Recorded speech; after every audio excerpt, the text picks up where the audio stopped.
Ini laki-laki ini seneng nggak sama perempuan? Normal.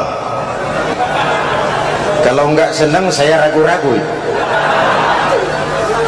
Perempuan seneng nggak sama laki-laki?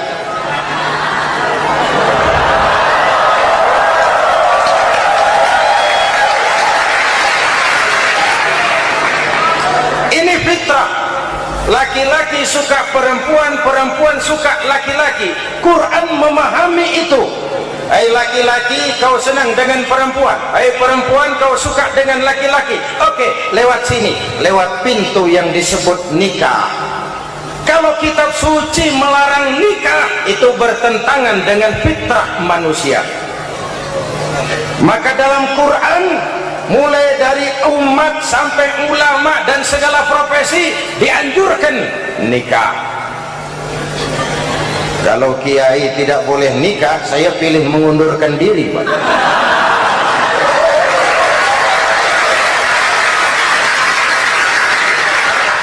Itu bertentangan dengan fitrah. Lagian mubazir dikasih perabotan nggak dipakai.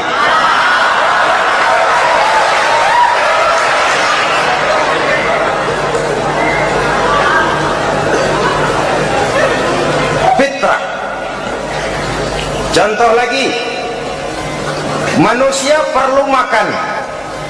Kalau ada kitab suci menyuruh puasa terus dari pagi sampai sore sampai malam sampai pagi lagi, eta teh kitab gelo.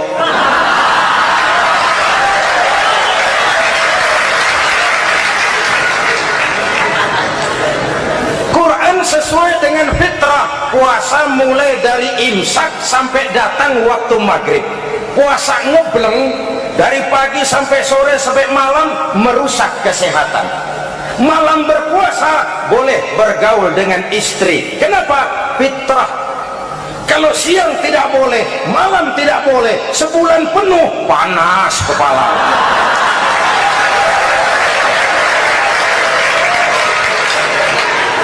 Rontok rambut. Hadirin yang saya hormati, itu yang pertama. Yang kedua, kita yakini Quran sebagai kitab suci karena isinya tidak saling bertentangan, konsekuen, konsisten.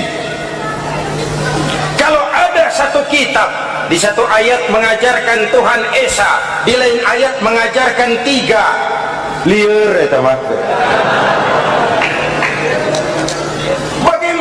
Kitab suci isinya paradoks. Bagaimana kitab suci isinya saling bertentangan? Di ayat manapun sekali Quran berkata Allah itu Esa, selamanya Esa. Isinya tidak saling bertentangan. Lalu yang ketiga, kita yakini Quran kitab suci karena dia bersih dari intervensi manusiawi. Sejak turunnya Al-Quran menantang, jikalau kamu ragu terhadap Quran yang kami turunkan kepada hamba kami Muhammad, kamu anggap itu cuma bikinan Muhammad.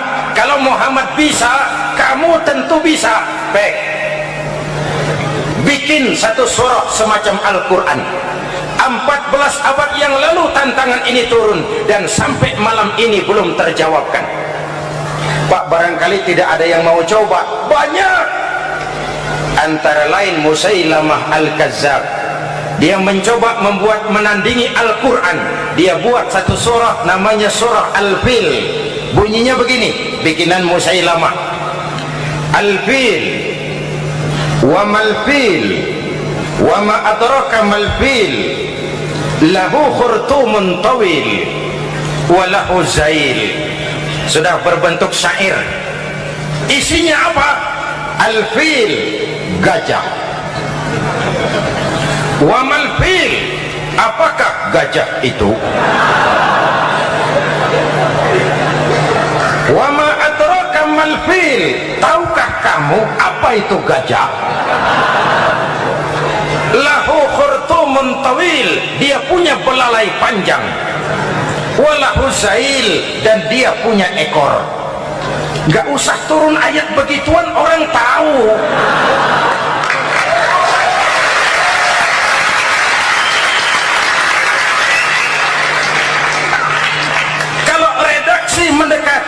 maka isi jauh panggang dari api. Kitab suci bersih dari campur tangan manusiawi. Maka Al-Quran, ke bahasa apapun dia diterjemahkan, naskah aslinya tetap ikut. Dia boleh diterjemahkan ke bahasa Sunda, bahasa Jawa, bahasa Padang, bahasa Inggris, bahasa Jerman, bahasa Belanda, naskah aslinya tetap ada. Kenapa? Bahasa ke bahasa perbedaannya sering frontal. Kalau dari gelas menjadi gelas, eta mah caket. Dari lem menjadi lampu, itu masih serumpun. Tapi copot Sunda dengan copot Jawa itu jauh bedanya. Atos Sunda dengan atos Jawa itu jauh. Ulama Sunda sama ulama Jawa nggak pernah akur kalimat atos ini.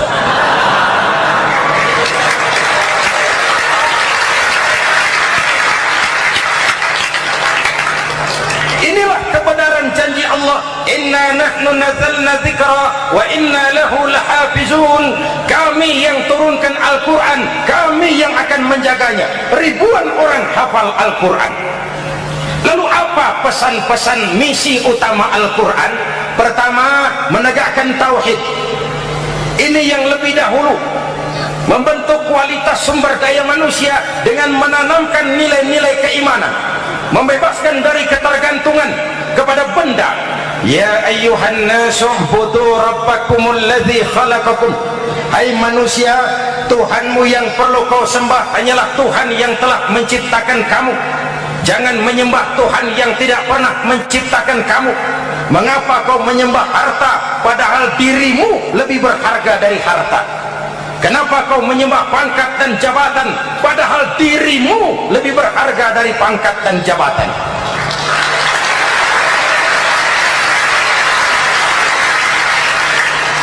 Diajak rasio berpikir, Tuhanmu yang perlu kau sembah hanyalah Tuhan yang menciptakan kamu. Dan Tuhan yang menciptakan kamu itu Tuhan yang lam yalid wa lam yulad, yang laisa kamislihi syai'un, dan itulah Allah Subhanahu wa ta'ala. Ayo orang teh, ayeuna teh boleh pakai teh. Ayeuna teh, kita teh kalau kepada syirik jali, syirik yang terang-terangan, insya Allah tidak. Nyata-nyata menyembah berhala, tidak. Nyata-nyata menyembah pohon, tidak.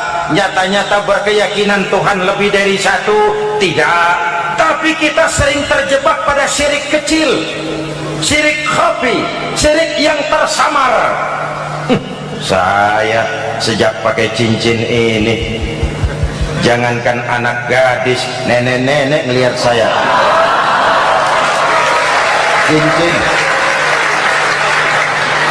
Jangankan anak gadis, nenek-nenek lihat saya lemes cincin. Ini saya sejak ada perkutut rumah ini dagang lancar perkutut. Ini Ramadan, bulan penempaan nilai-nilai keimanan.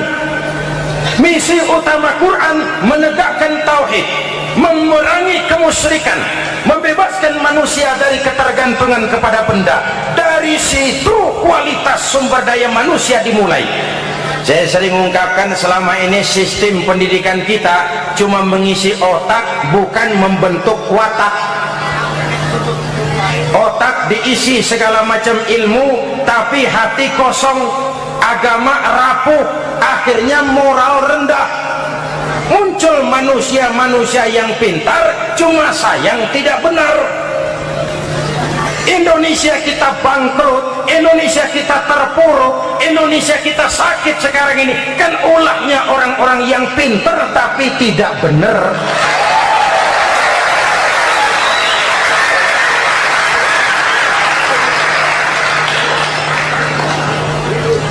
Dan kalau saya bicara kayak begini, ini bukan pidato politik, ini nurani politik naon kadut.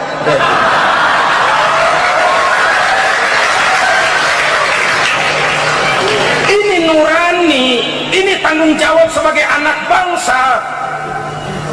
Ibu bapak, saudara-saudara hadirin yang saya hormati, Rasul kalau masuk sepertiga yang akhir, sing-singan baju, hamparkan sajadah, lebih banyak di masjid daripada di rumah. Itu Rasul. Maka sepertiga yang akhir masjid makin ramai. Lihat Masjidil Haram. Lain dengan kita. Sepertiga yang akhir masjid mulai mengalami kemajuan, safnya makin maju.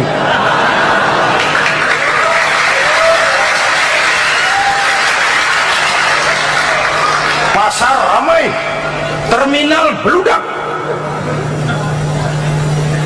Padahal sepertiga yang akhir itu puncak, padahal di situ nilai tambah. Dan anggap ini Ramadan terakhir yang diberikan Allah kepada kita. Kenapa? Memang tidak ada jaminan tahun depan ketemu Ramadan lagi.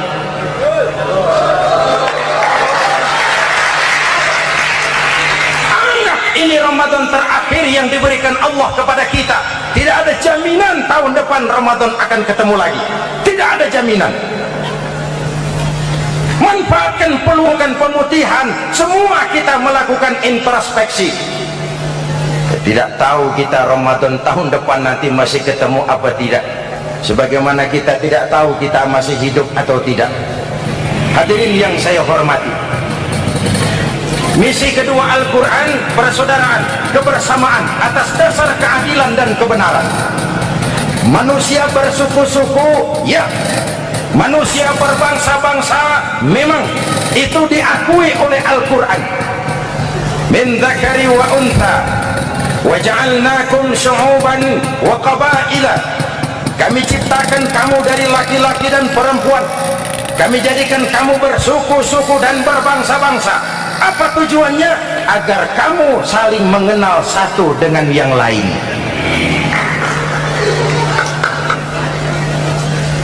Yang terlepas dari ras, dari manapun orang datang, apapun warna kulitnya, dari suku apapun ia dilahirkan, kalau akidahnya sama, itu kan saudara kita.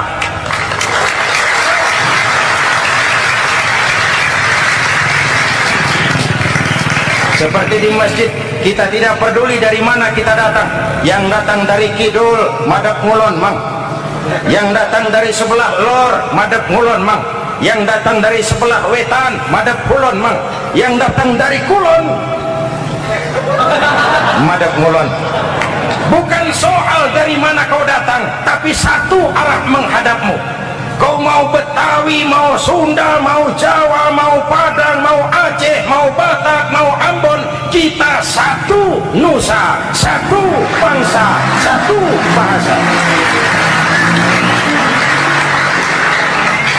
Marilah kita jadi lem perekat buat lingkungan kita di saat keutuhan kita sebagai bangsa sedang dalam ujian berat. Semangat kebersamaan atas dasar keadilan. Tidak ada mayoritas menekan minoritas. Umat Islam itu kalau besar, dia mampu melindungi yang kecil. Kalau kecil, dia bisa menjaga diri. Tiap sholat Jumat, khatib berpesan pada akhir khutbah kedua, innallaha ya'muru bil adli wal ihsan. Innallaha ya'muru bil adli wal ihsan.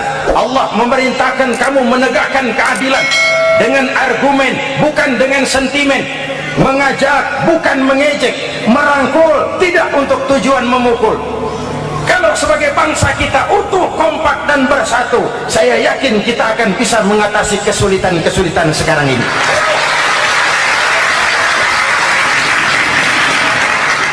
Dan kita prihatin kadang-kadang tawuran antar desa, antar RT, antar RW, antar kecamatan, sampai antar elit di atas. Makanya saya ulang lagi pesan ini, kalau elit di atas tawuran, jadilah penonton yang baik. Saudara-saudara kaum muslimin yang saya cintai, kita prihatin, kita seakan tercabut dari akar budaya kita sebagai bangsa. Kenapa kita yang berfalsafahkan Pancasila, kenapa kita yang berketuhanan yang Maha Esa tiba-tiba jadi beringas dan brutal? Ada maling ayam ketangkap, disiram bensin, dibakar hidup-hidup. kita bisa begitu? Street justice, pengadilan jalanan mulai tegak.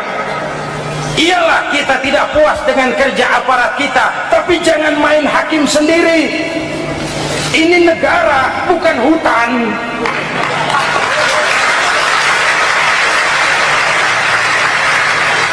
Jangan mencegah kemunkaran dengan menegakkan kemunkaran baru.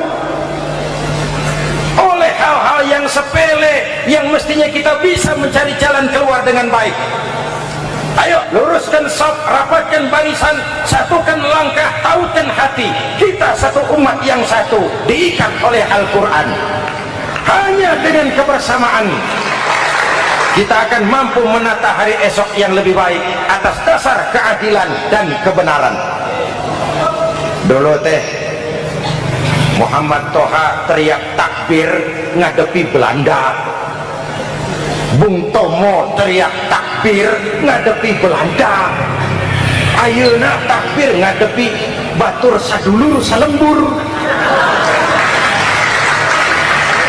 Nanaonan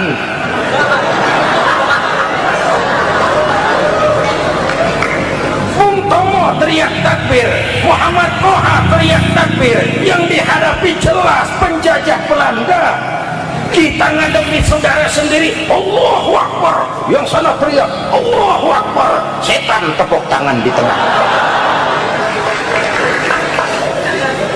Yuk kita rukun, yuk kita kompak, yuk kita bersatu, yuk kita pulang, yuk.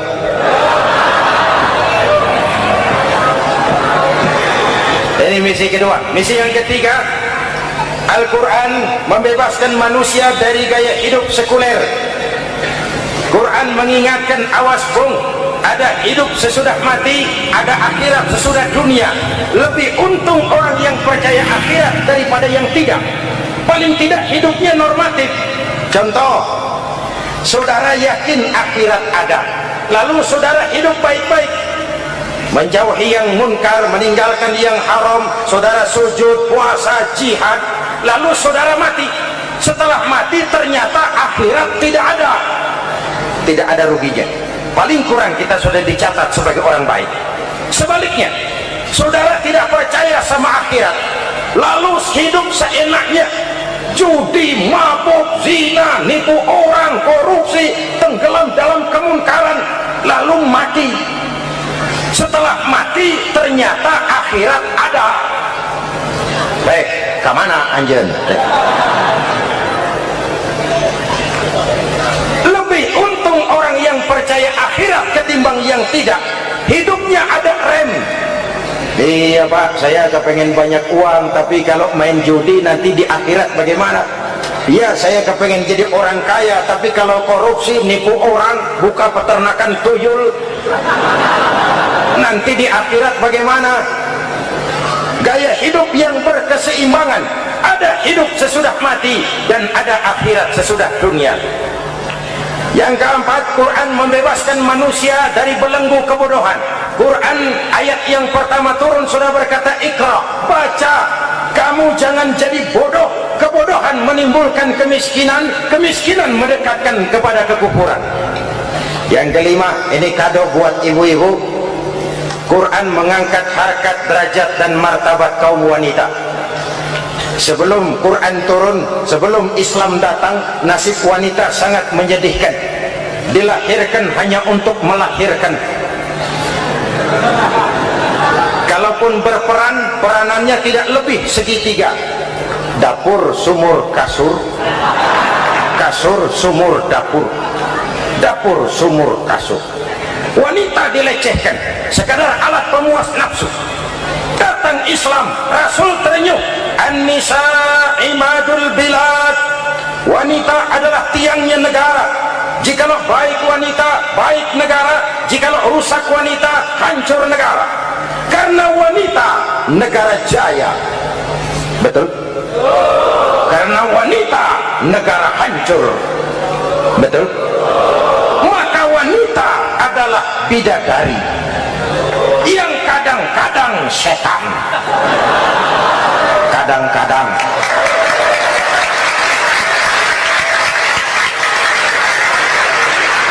Ini yang hadir di sini bidadari semua. Ibu bapak, saudara-saudara hadirin yang saya hormati. Lalu bagaimana sikap kita terhadap Al-Quran? Quran sendiri menjelaskan, "Tsumma awrasnal kitaba alladzina istafaina min ibadina." Kemudian kami wariskan kitab Al-Quran yang kami pilih buat hamba-hamba kami yang terpilih. Luar biasa. Umatnya umat pilihan, Rasulnya Rasul pilihan, kitabnya pun kitab pilihan. Kami wariskan Al-Quran kepada hamba-hamba kami yang kami pilih. Bagaimana sikap mereka setelah menerima Al-Quran? Terbagi tiga. Pertama, faminhum zalimun li nafsihi. Di antara mereka ada yang setelah menerima Al-Quran lalu zalim kepada dirinya sendiri. Diterimanya Al-Quran dengan lidahnya, tapi ditolak dengan perbuatannya. Mulutnya menjunjung Al-Quran, perbuatannya menginjak Al-Quran. Quran bilang ke barat, dia pergi ke timur. Quran bilang ke selatan, dia berangkat ke utara. Quran bilang haram, dia terjang. Quran bilang halal, dia tidak mau. Orang seperti itu tidak zalim kepada Allah, tapi zalim kepada dirinya sendiri. Apa kalau kita tidak sholat, Allah rugi? Apa kalau kita tidak bayar zakat, Tuhan bangkrut? Apa kalau sedunia tidak ada yang sujud, Tuhan berhenti jadi Tuhan? Kita mau lakon apa, Allah tetap Allah. Kau mau jadi orang baik-baik, mau jadi bajingan paling tengik, mau jadi orang soleh, mau jadi orang salah, Allah tetap Allah. Kita hanya zalim kepada diri kita sendiri. Ini kelompok pertama, menerima Quran dengan ucapannya tapi menolak dalam perbuatannya. Mudah-mudahan kita yang termasuk golongan ini, amin. Yang kedua, wa minhum muqtasid. Di antara mereka ada yang menerima Quran 50-50, separuh-separuh. Yang enak dilaksanakan, yang berat ditinggal. Padahal pada sisi lain Quran mengajarkan masuklah ke dalam Islam secara total, kafah, jangan separuh-separuh. Ini watak munafik. Kalau dilihat Islam menguntungkan, rame-rame teriak Islam. Ketika diminta berjihad, diminta berkorban, diminta zakat, rame-rame mengundurkan diri. Saya bangkrut pak, saya miskin pak, saya pailit pak. Mental itu dalam awal-awal Baqarah dijelaskan, kullama adha'a lahum masyaw fih wa idza adlama alaihim qamu. Kalau terang mereka berangkat, kalau gelap mereka mandek. Itu ciri orang munafik beragama. Kalau Islam menguntungkan, rame-rame teriak Islam. Ketika diminta berjihad, berkorban, berjuang, rame-rame mengundurkan diri. Muqtasid. Golongan yang ketiga, ini yang ideal. Wa minhum sabiqum bil khairati biiznillah. Di antara mereka ada yang setelah menerima Al-Quran lalu berlomba-lomba mengamalkannya, berlomba-lomba melaksanakannya. Jangan sampai yang baca Quran dengan suara merdu dapat piala, yang mengamalkan Quran dengan konsekuen dapat penjara.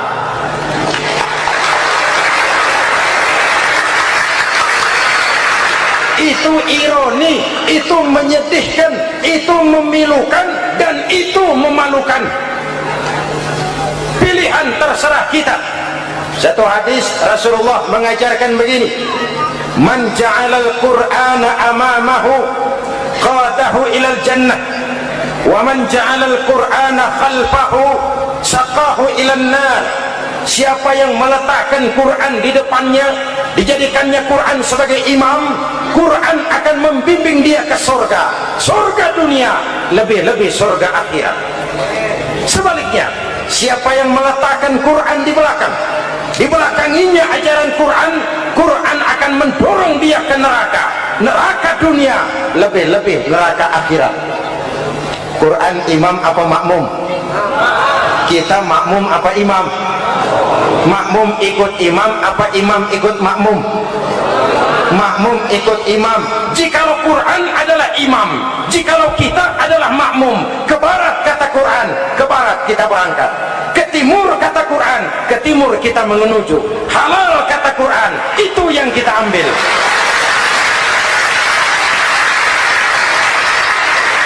Mari kita jadikan Ramadan sebagai bulan di mana sedikit demi sedikit kita berupaya kembali menjadi generasi yang Qurani. Rasulullah pernah ditanya, kalau Tuhan wafat ya Rasul, kemana kami minta nasihat? Aku tinggalkan kamu dua nasihat, satu yang diam saja, satu yang bisa bicara. Yang bisa bicara apa ya Rasul? Al-Quran. Minta nasihat Quran. Yang diam saja apa ya Rasul? Maut. Dalam hidup ada dua nasihat, nasihat yang bisa bicara Al-Quran, nasihat yang diam saja maut. Mau dagang minta nasihat Quran, mau bertetangga minta nasihat Quran, itu nasihat. Nasihat yang kedua diam saja, tahu-tahu datang maut. Makanya anggap ini Ramadan terakhir yang diberikan Allah kepada kita, karena tahun depan tidak ada jaminan kita bertemu Ramadan. Manfaatkan 10 yang akhir untuk meningkatkan nilai ibadah kita kepada Allah Subhanahu wa taala. Hadirin, kita sudah mendekati akhir, saya akan baca doa. Mari kita Fatihah. Semoga kita semua dalam perlindungan Allah. Ala hadhihi niyyah wa ila hadratin nabi. Al-Fatihah.